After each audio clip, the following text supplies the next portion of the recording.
Hi, Temple Touring people. Hillary here. I am here with Scott Wiltbank, who served in which mission? Idaho Nampa and then Idaho Boise. Excellent. Because, we love potatoes like I'm growing right here, right in this area here. Um, and we are doing kind of a homecoming chat with Scott here. And so we're going to ask him a few questions and get his take on things. So, Scott Wiltbank, you're from Here in Orem, yeah. here in Orem, right? Born and raised. Okay. Tell us a little bit about yourself. Well, I was born here in Orem. I have five siblings, two brothers and three sisters. Um, I, I've always lived here. I grew up acting, singing, doing choir and different things like that. Very And cool. just, that's. Choir, awesome. So you're a tenor, you bass? I started out as a tenor, transitioned over time. I'm mostly a baritone. So. Nice. Very nice. I like it a lot. Um, and theater, but hmm did you have technical parts or were there like performing parts? Because I Um, kind of did both. I did a little bit of both. More performing, more on the musical theater side and things like that. Hmm. So I did a couple of different roles, ensemble and main acting roles and things like Nice. that. It was really Now, fun. what was your favorite? One of my favorites has definitely got to be I played Mortimer in Arsenic and Old Lace, Oh, and that one was really fun! really fun. And then I got to do ensemble has always been another one of my favorites in Yeah, like musicals and things yeah, like yeah, that. yeah, And I love just being in musicals. It's super yeah, fun. yeah. Well, that's really cool. That's really cool. I didn't know that. hmm I've known your mom for a while, and I did not know that about you. That's really cool. And you went to Mountain View, right? I actually went to Westlake in Oh, Saratoga Springs with my dad. I should have known that. I should have known that. I did know that. My bad. Okay, okay, okay. Very cool. So you're back, and how long did you serve up in Idaho? I served a total of 19 months in Idaho and Oregon. Um, and then the announcement came out, and at about 19, almost 20 months is when I went home. So Gotcha, gotcha. Okay. And was it a real quick transition? Did it like take everybody by surprise or? it was very quick. I mean, we'd been hearing stuff about like, oh, missionaries are going to be going home, specifically missionaries who are at high risk for the virus and things like that. And I knew that I was on the list of consideration because of my asthma, Mm, and so I was wondering as we went into quarantine at first, and then over time they started putting more restrictions on us, and so I was just constantly wondering, okay, am I going to be one of the few that's sent home? mm-hmm. And then they said, okay, all missionaries who would reach their 24-month mark before this time will now be going home at 21 months, which automatically said, okay, that's going to cut off 3 months of my Right, mission. right. And then a couple of days later, I was, we were having a P day, we were having fun, and I get a call from my mission president that says, we just got the call from Salt Lake. You and this entire group of missionaries will be going home in 2 days. Wow, 2 days. So I got told that night, that Monday night, I packed, I prepped, and I said my goodbyes Tuesday, and then I Oh, left Wednesday morning. So it was gosh very dang. fast. Gosh dang. That's crazy. I can't even imagine. Like we had lockdowns hmm because of like the BC sniper and things like that, but I mean, just leaving the area and everybody that you're teaching. That's Yeah.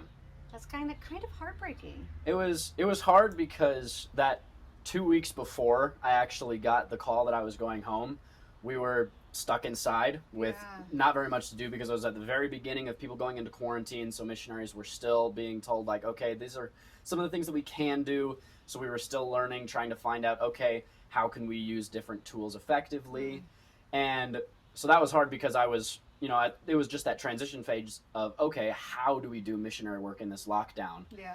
Yeah. um, which was hard, Yeah. and then having to say goodbye to all of the people that I was teaching. Yeah, and you can't Um, even give them a hug. yeah, and Yeah. that was always hard anyway, just leaving Yeah. an area. Yeah, But absolutely. but then being told, hey, you're going and you have to be gone in 2 days. Yeah. It's really sad. Yeah. Gosh dang, I can't with that, really. Um, did you have did you have somebody that you were teaching at the time that you left, and it was Um, we had a couple of people that we were teaching kind of on and off.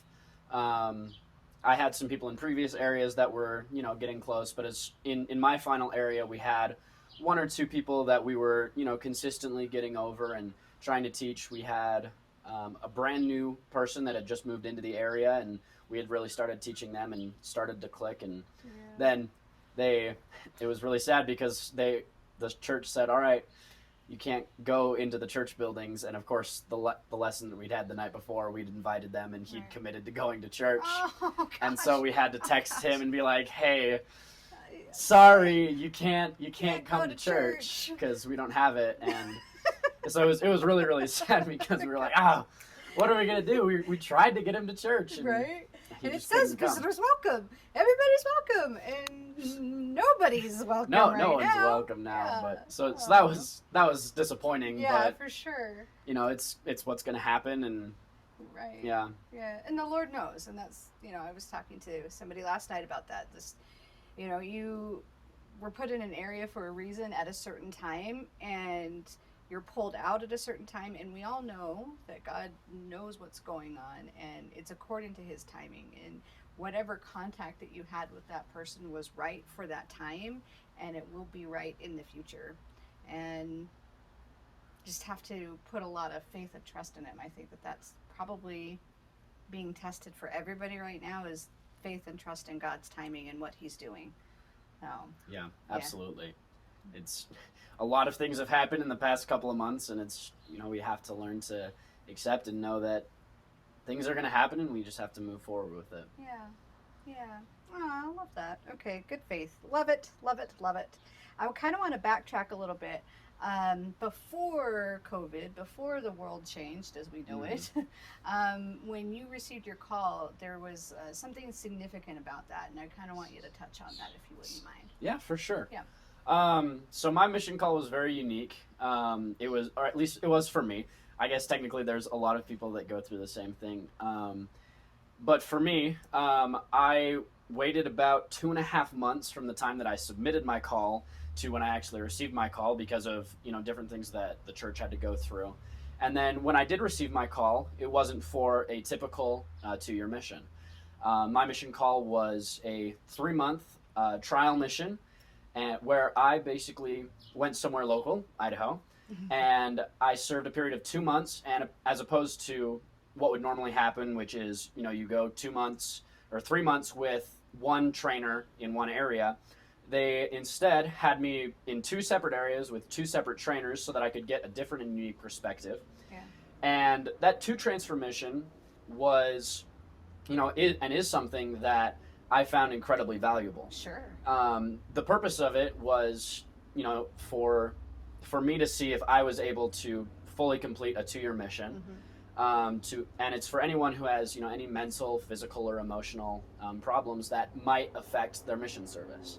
And so those 3 months provided me with some of the most incredible opportunities because I knew that if something happened and I wasn't able to serve a full 2 years, that was what I had been called to serve, was that 3 months. Right. And Idaho was a very popular place for the church to send two transfer missionaries. So I met a lot of different missionaries who had That's gone really through cool. the same experience That's as really me. cool. And some of them went through and completed the full 2-year mission, and others, finished at their 3 months. Right. And that unique experience that I saw was their mission for them, Yeah. whatever experience that they had. Yeah. And I feel like that experience for me really helped me prepare to, go home early a little bit because I knew that God had that plan, Sure. and I knew that for me that was my time that I had served. And at the end of that 3 months, when I was given the option of, okay, if you do continue with your mission, would you like to go somewhere else, or would you like to return back to this mission? And it was unique because general conferences happened during that time, and I'd been seeking an answer to that question of whether I should stay or whether I should go somewhere else, because I'd always wanted to serve that full that full time. So that had never been a question of whether I wanted to continue. Right, but whether or not you felt like you could at this time. Mm-hmm. And an interesting quote that came up was something that brought a lot of peace to me, which was what I required at the time, because I was worried and I was stressed a lot about this question that I had. And, the response that I got was that, a lot of the time God will give us the answers to our problems. But sometimes he simply gives us the peace that we need to set aside the problems until we can solve them. And that, for me, really allowed me to take that, set aside this problem until I needed to worry about it. Yeah. Which, isn't always how we solve problems. It's not always, I'm just going to set that aside and wait until I need to figure that out. No problem. Yeah, but, I don't obsess over anything. Oh, no, not at all. But that I was able to then say, okay, this isn't necessarily as important as me serving my time right now. Yeah. And being able to do that, and then when I came to that question of, okay, do I need to stay? The answer came. Yeah. And I knew that, that was where I belonged, and that I'd met some amazing people, and that was, where I needed to serve. Yeah. So. Yeah. That's really cool. And I really admire how you took that on and you accepted that challenge and you really took it to heart, because there's a lot of people that wouldn't. And they kind of take their mission as almost a vacation. You are who you are. I love you anyway. Blah blah blah. But it's also very cool that the church gives you an opportunity to kind of feel it out first, because it's not anything that you've done before, unless you really spend a lot of time with the missionaries in your area and you go tracting with them and things like that. You don't really have an opportunity to kind of test out a mission beforehand. So that's true. That's really cool. That's one of the things that a lot of people, when they first get out to the field, realizes that it's not everything that you might think it is. For real. That it's a very unique experience. It's nothing like you thought it was going to be.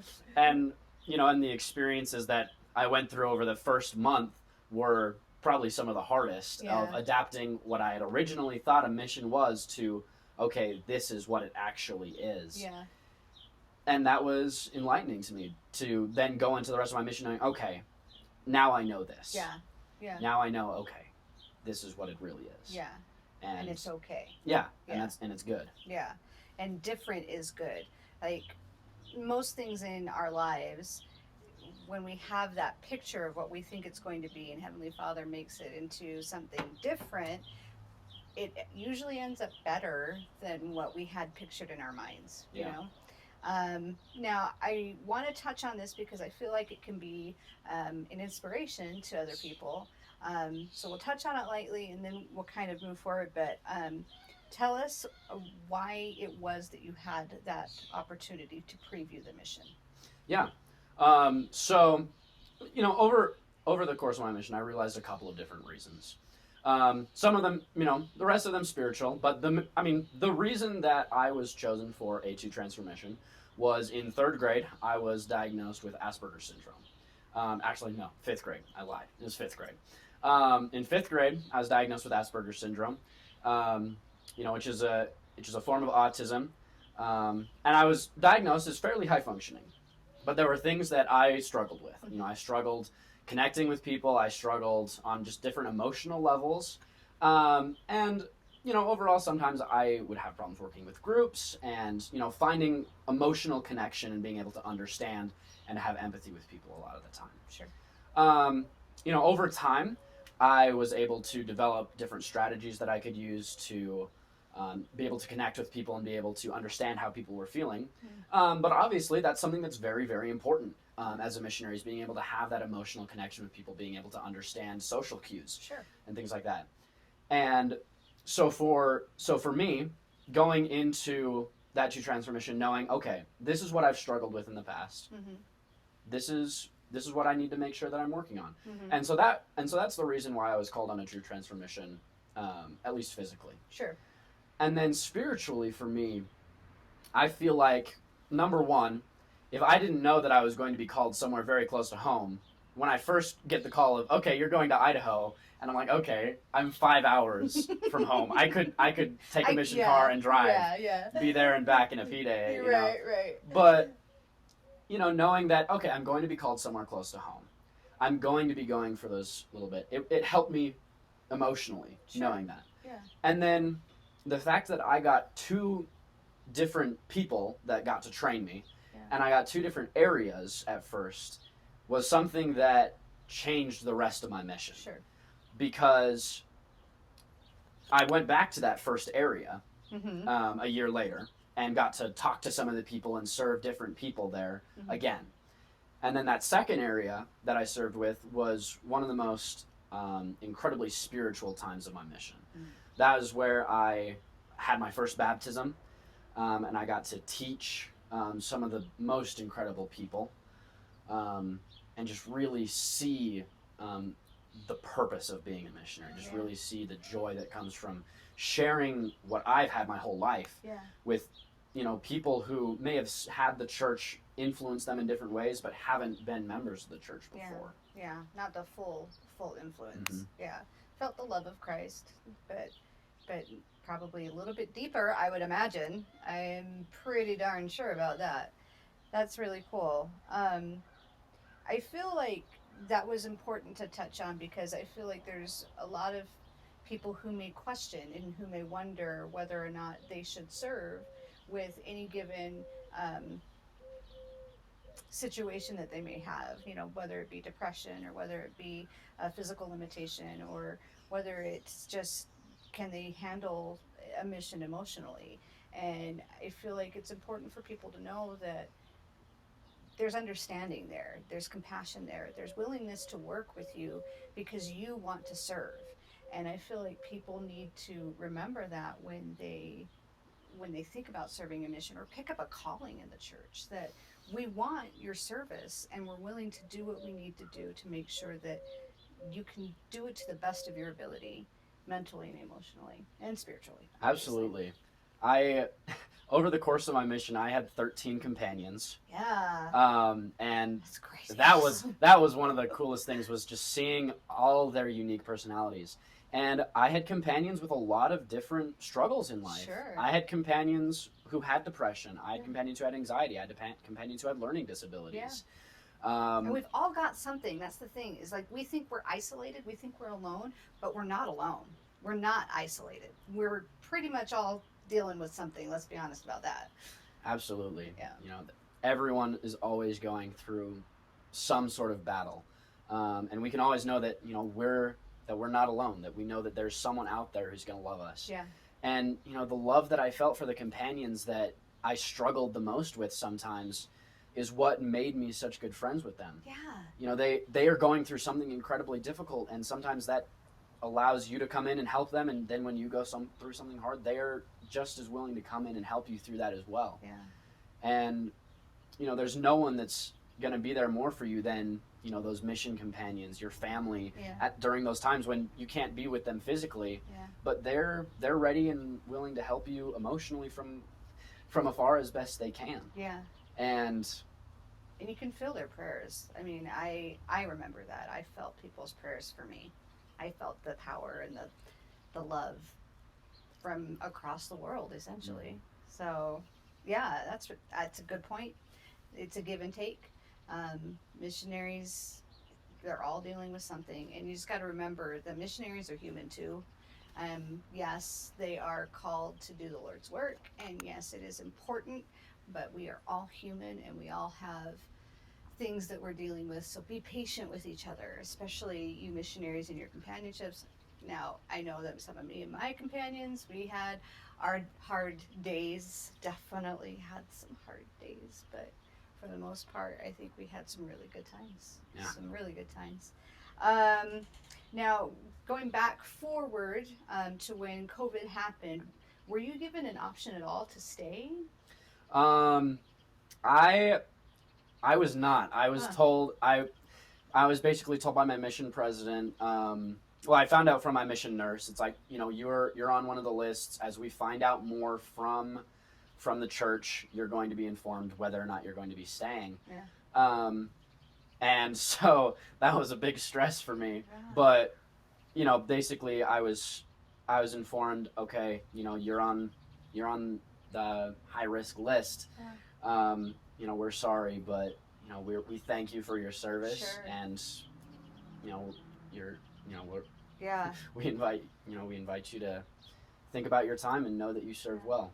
And you already answered this, and I want to point out to everybody that you had this opportunity to kind of preview the mission and to accept that whatever term of service you were given was acceptable to the Lord. And I feel like that's important for people to remember also, because there are people who struggle coming home. They struggle with not having served a mission, which is not, it's not mandatory by any means for membership in the church, or to be a good member, or to be married in the temple, or anything like that.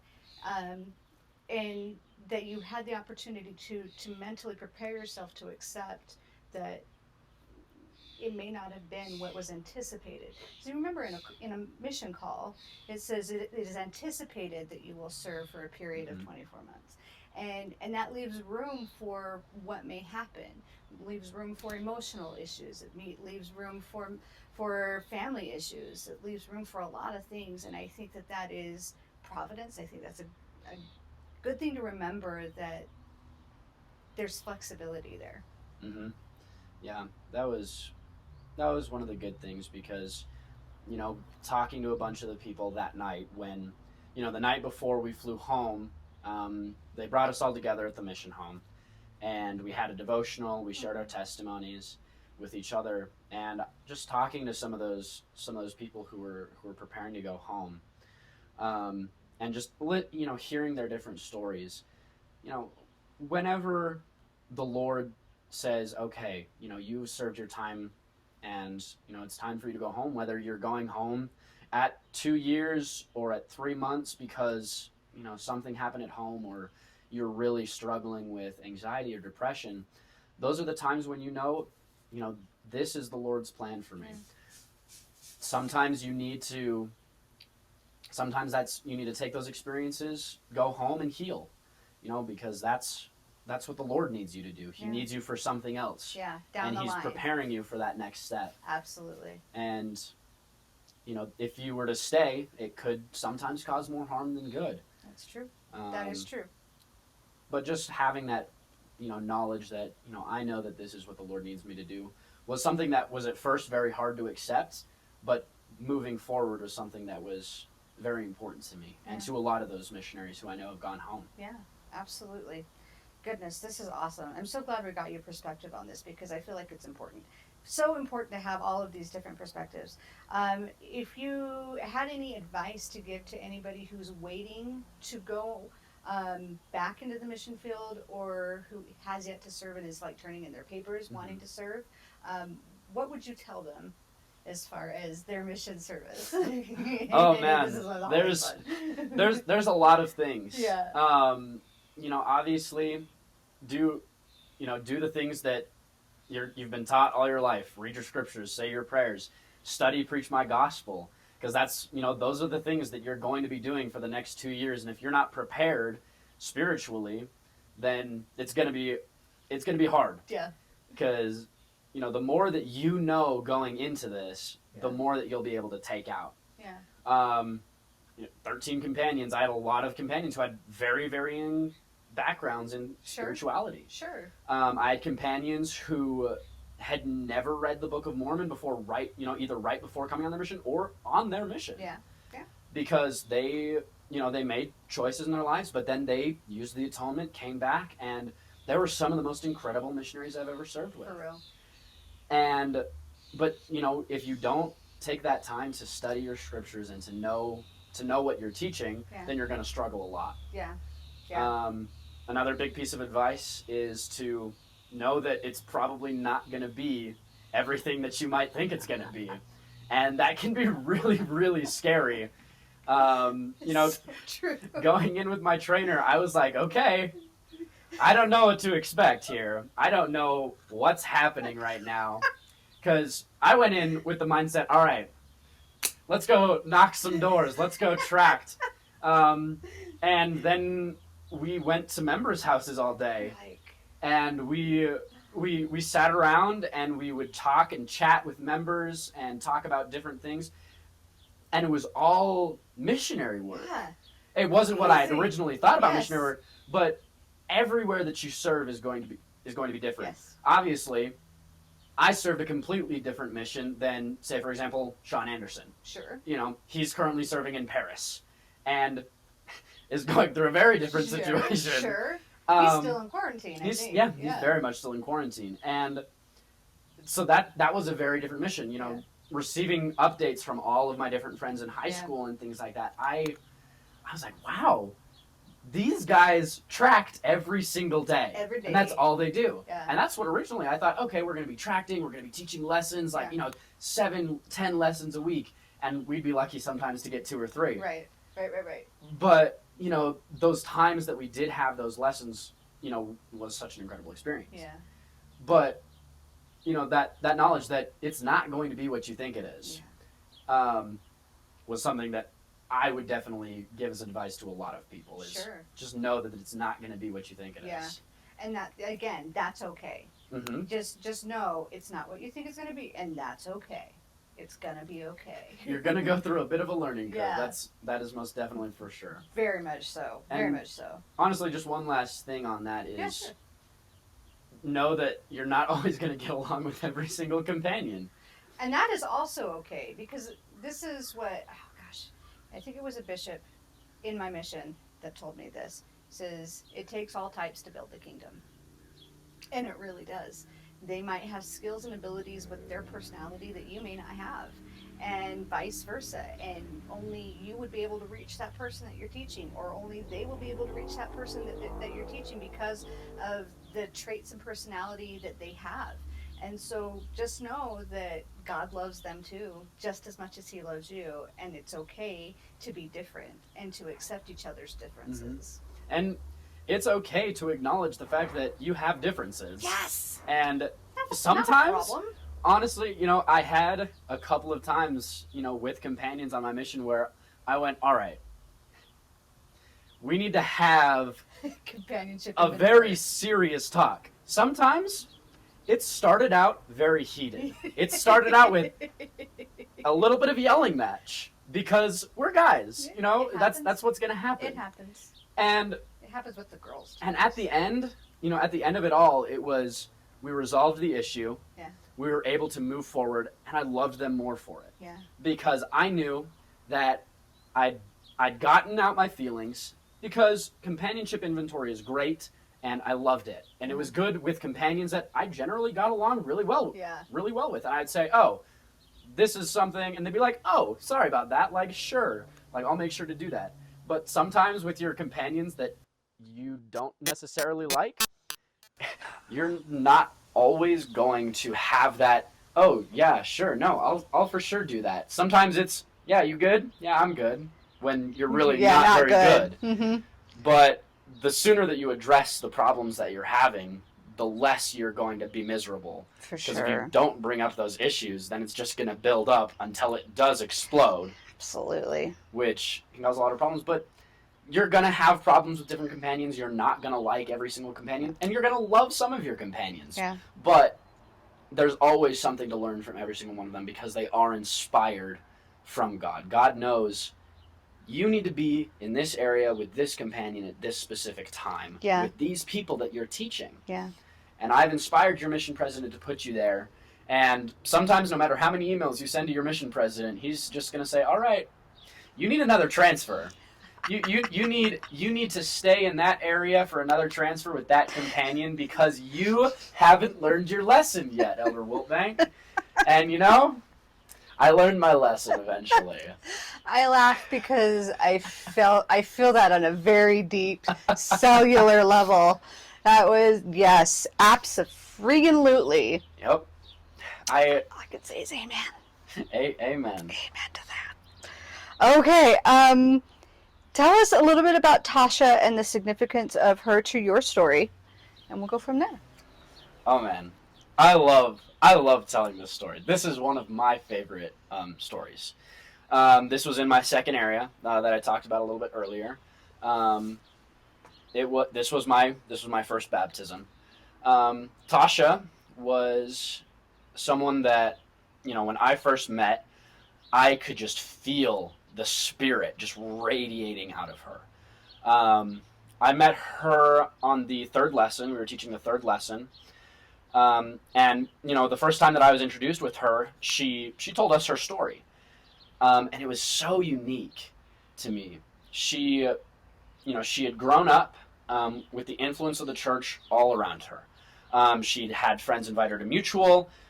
She'd had, all of these different influences from the church, but her parents were very, very anti to the church. They were very Catholic. Not that there's anything wrong with Catholics. I love them. But that they were just very against it. So she never, really did anything with it. But she always had those friends that were an influence in her. Yeah. She went along in life, and then, her first marriage was a guy who was no longer a member of the church, and who was sometimes very, very antagonistic to the church. And so she had a little bit of that negative influence in her life. And then moving forward, her second marriage was someone who, just hadn't really been going to church in a long time, but whose parents were very, very active in the church and would invite her to different activities, Christmas parties, ward activities, things like that. And over time, she continued to have this influence of the church in her life. And one night, she woke up in the middle of the night with, she said, just this feeling, this incredibly strong impression of, you need to join the church. Oh, wow. This is what's right for you, and you need this. Wow. And she said she just laid there just in shock, just thinking about this and just knowing, this is what I need. Yeah. And so she woke up the next day, went to her husband and basically said, hey, I'm getting baptized, and we're going to get sealed in the temple, and it's going to be amazing. And her husband was so shocked because they didn't really talk about that very much. This was completely out of the blue for Cody. Yeah. And so he was like, I don't really know what to do here. So he called his parents and said, hey, we need to set up lessons for Tasha. Wow. And so her parents were very, very, her in-laws were very, very excited. Of course. And so they called the missionaries in their ward. They came over and they started teaching her. And then they called us in because we were the ones who covered Tasha's ward. Right. And we came in and, we started teaching with the other missionaries that had begun teaching her. And, we started off and it was just incredible. Yeah. She just absorbed everything, just took it all in, and just, we would ask her, like, does this make sense? Do you understand? And she's like, you have no idea how much this makes sense. It's so incredible how much I know that this is true. Right. And just that feeling of joy from her was so incredible. Wow. And so we came back and we taught the fourth lesson, which is the commandments. We started, talking about different things, and she said, oh yeah, I know all this. Yeah. When I first thought, when I first was like, okay, I'm going to join the church, I went and looked up what I needed to do to join the church. And so she said that the biggest thing that she struggled with was at first getting rid of coffee. But she said, you know what? I just need to stop. And so she said, all right, no more. Wow. And so she took it and just did, she just got rid of it. Yeah, yeah. And then she saw an article about modesty. And so she went through her closet, she took out all of her immodest clothes and just threw them out. Wow. Just donated them. And she said, oh, I've got this. I'm good. That's amazing. And then at the end of that lesson, we were talking to her about baptism and things, because she'd had her baptism scheduled since the first lesson because she was so excited. And we were talking to her a little bit about it, and she got really, really sad because she was telling us about this conversation that she'd had with her mom and her dad, telling them, I'm going to join this church. Yeah. And her parents had said a lot of very rude things to her about that. She was feeling not necessarily discouraged, but let down. Sure. Because, what daughter doesn't want her parents to love and support them no matter what? Sure. Absolutely. That's all anyone wants, is to feel that love and support, knowing that they'll support you. Yeah.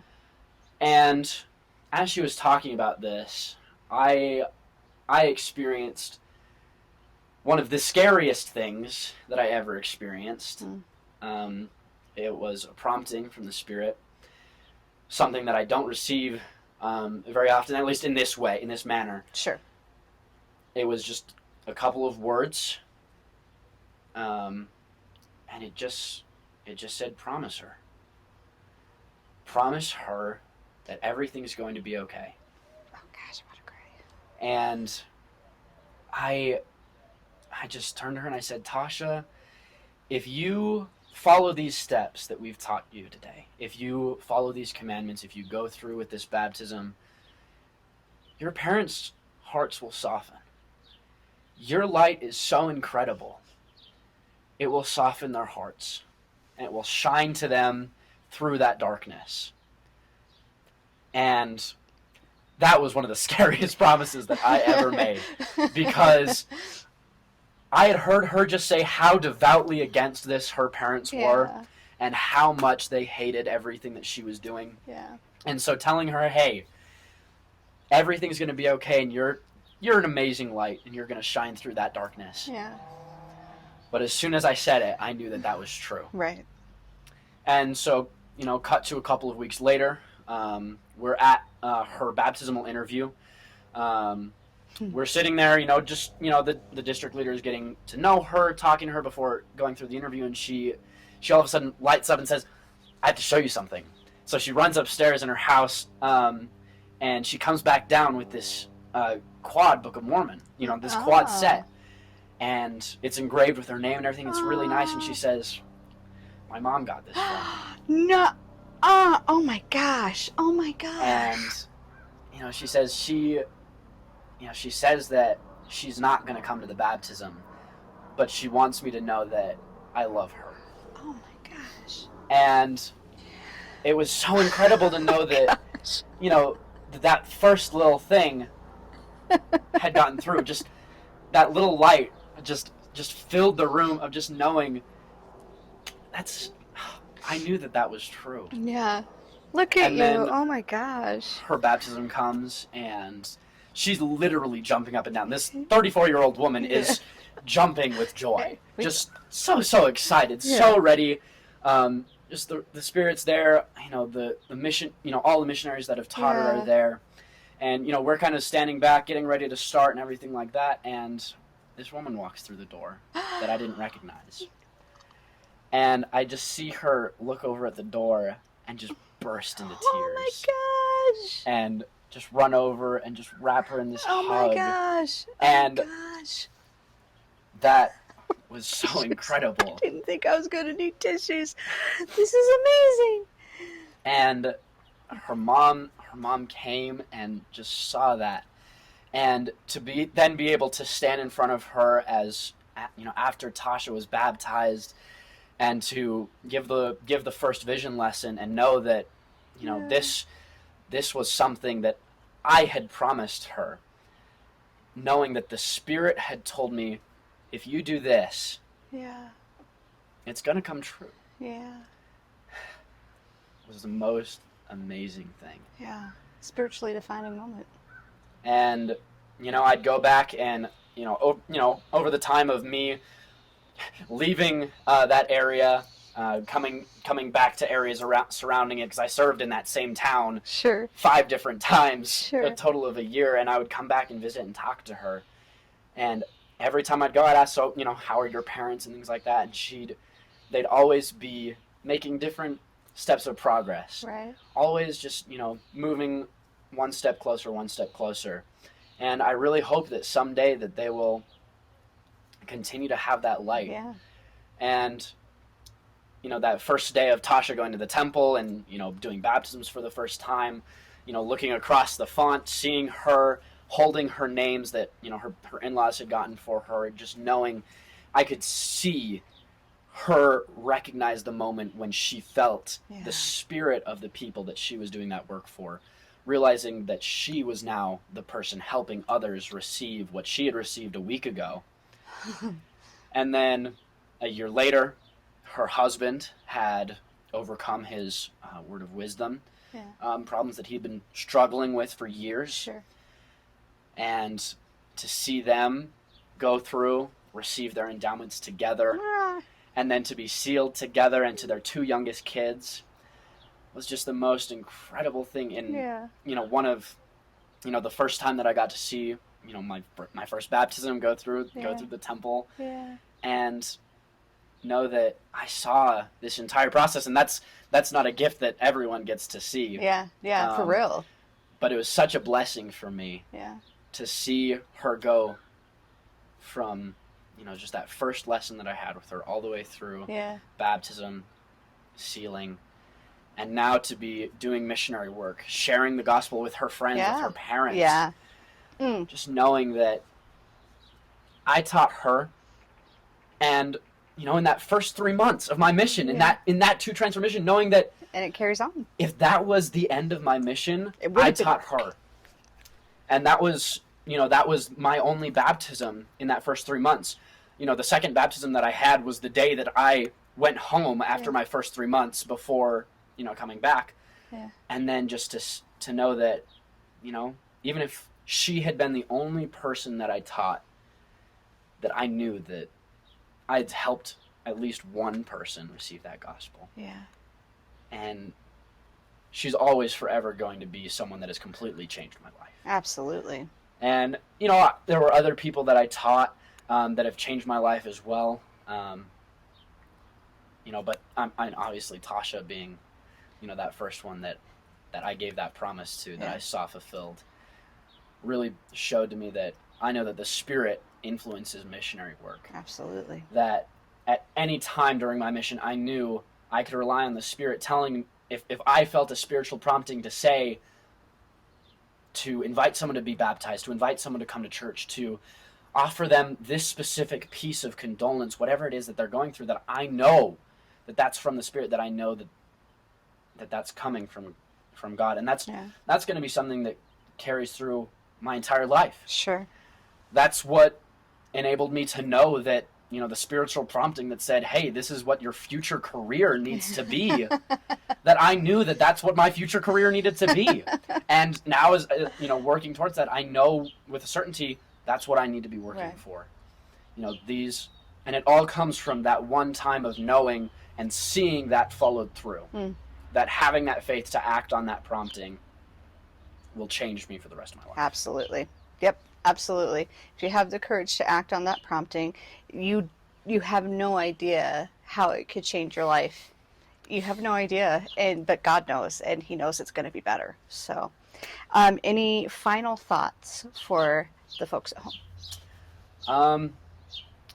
Just that I know that this is a very difficult time right now for a lot of people, both missionaries and people who have returned from their missions, people who are preparing to leave on their missions, but that it's also going to be a time that changes people for the better, for good.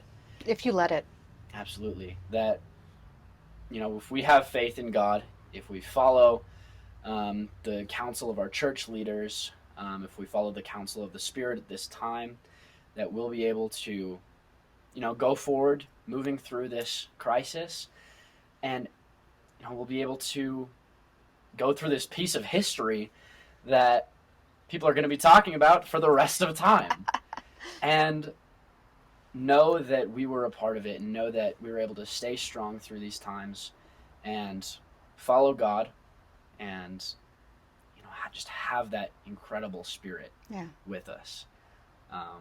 And I know that this church is true. I know that everything that we have in our lives today is because of Jesus Christ, and that any trial that we're going through, we can get through because of the atonement. It won't always be an immediate thing, and it won't always be easy. In fact, it very rarely will be. But we'll be able to overcome those trials and be able to experience the joy of redemption at the other end, whatever those trials may be and wherever the end may be. But that we'll be able to become better because of it, as long as we rely on that Spirit and push through. Yeah. Fantastic. Fan-flippin-tastic. And amen. Amen. Okay, so last two questions. If you have a favorite temple, what is it? I'd have to say Provo City Center. It's the temple that I got my endowments. It's just the story of the tabernacle has always been an incredible thing. It's a piece of history. Right. From where I've grown up, and just seeing the incredible miracle of it being completely destroyed. Yeah. and then being turned into something even more gorgeous. Yeah. And it's all part of God's plan. Yeah. Sometimes we have to go through that fire to be made into a temple. Absolutely. That is a huge metaphor for us as people. God knows us, loves us, and will make us into something better if we just let him. And then what temple would you like to visit someday? Any temple in the world that has been announced or who that is built? I mean,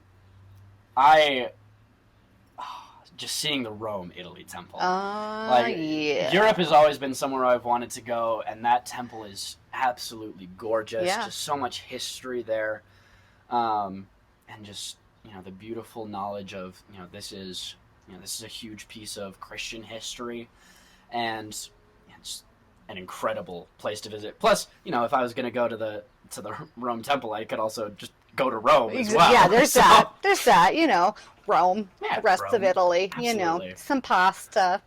That really good pasta. I love pasta. It's good stuff. It's good stuff. All right. Well, I want to thank you, Scott, for your thoughts and your testimony and being so sincere. It really means a lot, and I know that this is going to help other people. So thank you for your help. Thank you for having me. Yeah. And we'll say goodbye, temple touring people. So long.